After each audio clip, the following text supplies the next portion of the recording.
This is the weather map at 1 p.m. this afternoon, and from the brief this morning, we've seen some changes, especially to the tropical cyclone Ula.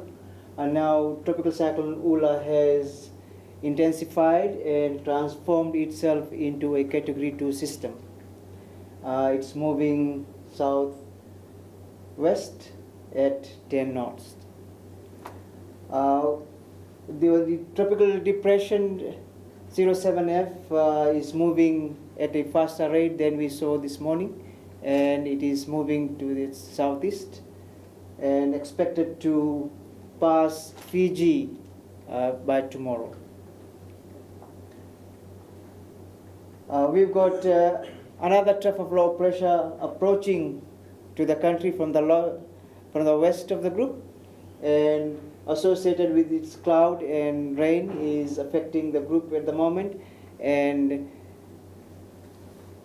heavy rain alert is in force for Vavau.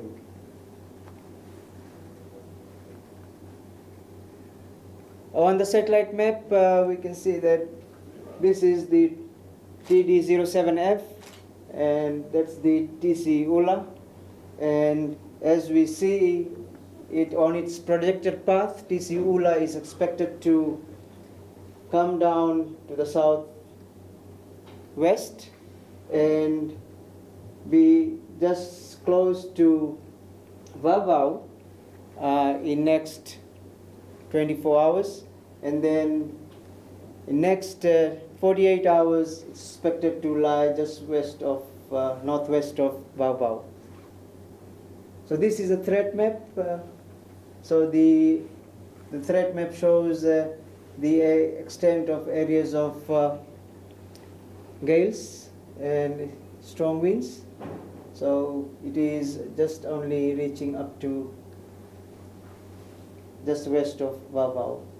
So it's a very compact system, and winds are not widespread.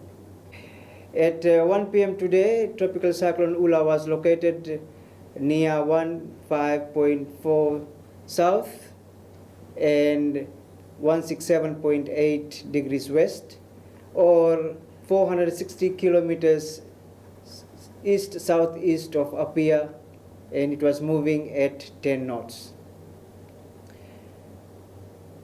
In the last 6 hours, Ula has intensified into a category 2 system, and the winds are about 50 knots close to the center.